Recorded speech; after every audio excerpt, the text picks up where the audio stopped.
Welcome back. ಮದುವೆ ಅನ್ನೋದು ಒಂದು ಪವಿತ್ರವಾದ ಬಂಧ. ಆ ಬಂಧವನ್ನ ಉಳಿಸ್ಕೊಳ್ಳೋಕ್ಕಾಗಲಿಲ್ಲ ಅಂದ್ರೆ ಯಾರೇ ಆಗಿರಬಹುದು ಮದುವೆ ಆಗಬಾರ್ದು.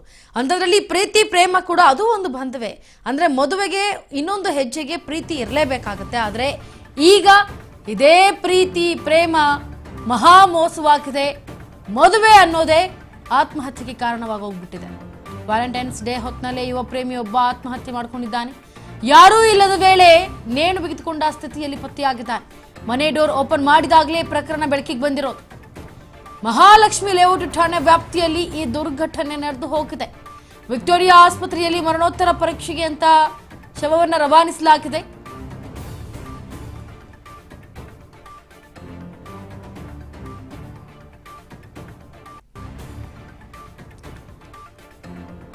ನೋಡಿ, ಒಂದ್ ಕಡೆ ಮದುವೆ ಆಗಿ ವರದಕ್ಷಿಣೆ ಅಂತ ಕಿರುಕುಳವನ್ನ ಕೊಟ್ಟು ಹಿಂಸೆಯನ್ನ ಕೊಟ್ರೆ, ಮತ್ತೊಂದು ಕಡೆ ಪ್ರೀತಿ ಪ್ರೇಮ ಅಂತ ಒಬ್ಬರ ಜೀವವೇ ಪ್ರಾಣ ಪಕ್ಷಿ ಹಾರಿ ಹೋಗ್ಬಿಟ್ಟಿದೆ. ಅಂದ್ರೆ ಪ್ರೀತಿ ಪ್ರೇಮ ಅಂತ ಮಾತ್ರಕ್ಕೆ ಅಷ್ಟು ಡಿಪೆಂಡ್ ಆಗಬಾರ್ದು. ಯಾರೇ ಆಗಿರಬಹುದು. ಪ್ರೀತಿ ಪ್ರೇಮ ಅಂದಾಗ ಅದು ಲಿಮಿಟಲ್ಲಿ ಇದ್ರೇನೆ ಚಂದ. ಇಲ್ಲ ನಿನ್ನ ಬಿಟ್ಟು ನಾನು ಬದುಕಕ್ಕಾಗಲ್ಲ, ನೀನಿಲ್ಲ ಅಂದ್ರೆ ಆಗಲ್ಲ ಅಂತ ಅಂದಾಗಲೇ ಆ ಮನುಷ್ಯ ತಪ್ಪು ದಾರಿಯನ್ನು ಹಿಡಿತಾ ಇದ್ದಾನೆ ಅಂತ ಅರ್ಥ. ಯಾಕೆ ಅಂತಂದ್ರೆ ನೋಡಿ, ಈ ಪ್ರೀತಿ ಪ್ರೇಮ ಮಾಡಿದ್ದಕ್ಕೆ ಯುವತಿಗೆ ಮದುವೆ ಫಿಕ್ಸ್ ಆಗತ್ತೆ. ಯುವತಿ ಅರ್ಶಿನ ಕುಂಕುಮ ಸೀರೆ ಅಂದ್ರೆ ಮಾತುಕತೆಗೆ ಬಂದಾಗ ಅಥವಾ ಹುಡುಗಿ ನಮ್ಮದು ಅಂತ ಮಾಡಿಸ್ಕೊಂಡು ಹೋಗುವಾಗ ಈ ಸಂಪ್ರದಾಯ ನಡೆಯುತ್ತೆ. ಈ ಸಂಪ್ರದಾಯದ ಫೋಟೋನೋ ಅಥವಾ ವಿಡಿಯೋ ಕಾಲ ಮತ್ತೊಂದು ಮಗದೊಂದೋ ಗೊತ್ತಿಲ್ಲ, ತೋರಿಸಿದ್ದಾಳೆ ಅಷ್ಟೇ. ಆದರೆ ಕಿರಣ್ ಈಗ ಇದು ಮಹಾ ಮೋಸವಾಗಿದೆ, ನನಗೆ ಮಹಾ ಮೋಸ ಆಗೋಗ್ಬಿಟ್ಟಿದೆ, ನನ್ನನ್ನು ಮದುವೆ ಆಗ್ತೀನಿ ಅಂತೇಳಿ ಈಗ ಈ ಥರ ಮಾಡ್ಕೊಂಡಿದ್ದಾಳೆ ಅಂತೇಳಿ ಆತ್ಮಹತ್ಯೆ ಮಾಡ್ಕೊಂಡಿದ್ದಾನೆ. ಅದು ಇನ್ನೇನು ವ್ಯಾಲೆಂಟೈನ್ಸ್ ಡೇ ಬೇರೆ ಹತ್ತಿರ ಇದೆ. ಆ ವ್ಯಾಲೆಂಟೈನ್ಸ್ ಡೇ ಅಲ್ಲೇ ನಾನು ಏನಾದರೂ ಸರ್ಪ್ರೈಸ್ ಕೊಡೋಣ ನಮ್ಮ ಹುಡುಗಿಗೆ ಅನ್ನೋ ಅಷ್ಟರಲ್ಲೇ ಆ ಹುಡುಗಿನೇ ಸರ್ಪ್ರೈಸ್ ಕೊಟ್ಬಿಟ್ಟಿದ್ದಾಳೆ. ಯಾರೂ ಇಲ್ಲದ ವೇಳೆ ನೇಣನ್ನು ಬಿಗಿದುಕೊಂಡು ಆತ್ಮಹತ್ಯೆ ಮಾಡ್ಕೊಂಡಿದ್ದಾನೆ. ಅವರ ಕುಟುಂಬದ ಆಕ್ರಂದ ಮುಗಿಲು ಮುಡ್ತಾ ಇದೆ ನೋಡಿ ಒಮ್ಮೆ.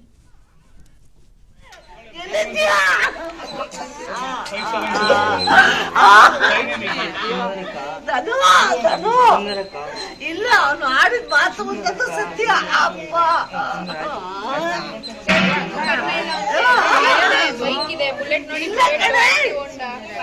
ಇಲ್ಲ, ಸತ್ಯ ಸತ್ಯ.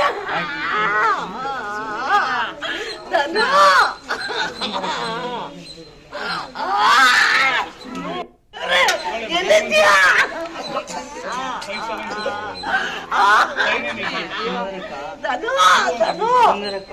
ಇಲ್ಲ, ಅವನು ಆಡಿದ ಮಾತು ಸತ್ಯ.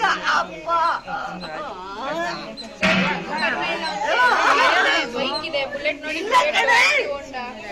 ಇಲ್ಲ, ಸತ್ಯ ಸತ್ಯ.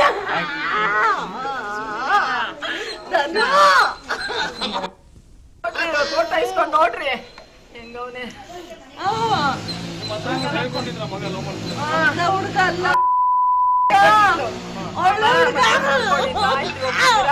ಮಾಡ್ಕೊಡ್ತೀನಿ ಅಂದಿದ್ದೆ. ಇವಾಗೇನು ಇಷ್ಟಪಟ್ಟು ಇನ್ವಿಟೇಷನ್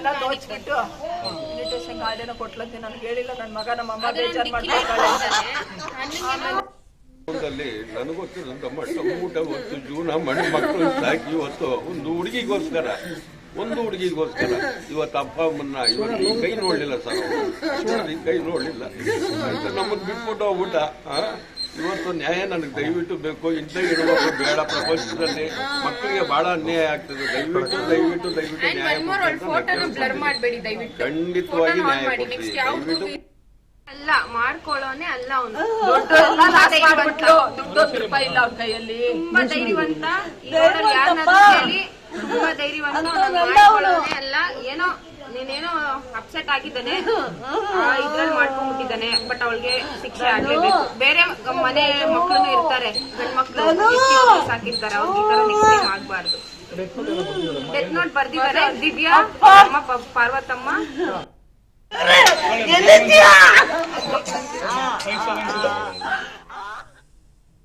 ನೋಡಿ, ವಿಕ್ಟೋರಿಯಾ ಆಸ್ಪತ್ರೆಯಲ್ಲಿ ಮರಣೋತ್ತರ ಪರೀಕ್ಷೆಗೆ ಅಂತ ಈಗ ಕರ್ಕೊಂಡು ಹೋಗಲಾಗಿದೆ ಶವವನ್ನು. ಆದರೆ ಅವರ ಕುಟುಂಬದ ಆಕ್ರಂದನ ರೋಧನೆ ಯಾವ ರೀತಿಯಾಗಿದೆ ಅಂತ ಗಮನಿಸಿದ್ರಿ. ನಿಜಕ್ಕೂ ಆತ್ಮಹತ್ಯೆ ಮಾಡ್ಕೊಂಡಿದ್ದು ಒಂಥರ ದುರಂತ. ಆ್ಯಕ್ಚುಲಿ ಇಂತಹ ಮಕ್ಕಳು ಹುಟ್ಟಲೇಬಾರ್ದು ಆತ್ಮಹತ್ಯೆ ಮಾಡ್ಕೊಳ್ಳೋರು.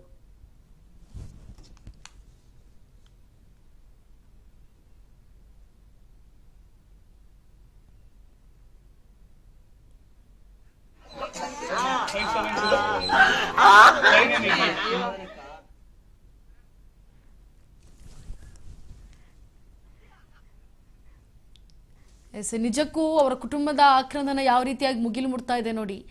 ಅಲ್ಲ, ಒಂದು ಹುಡುಗಿಗೋಸ್ಕರ 26 ವರ್ಷದಿಂದ ಸಾಕಿ ಸಲುಹಿದಂತಹ ತಂದೆ ತಾಯಿಯನ್ನು ಬಿಟ್ಟು ಹೋಗೋದಿದೆಯಲ್ಲ, ಈ ದುರಂತ ಯಾರಿಗೂ ಬರಬಾರ್ದು.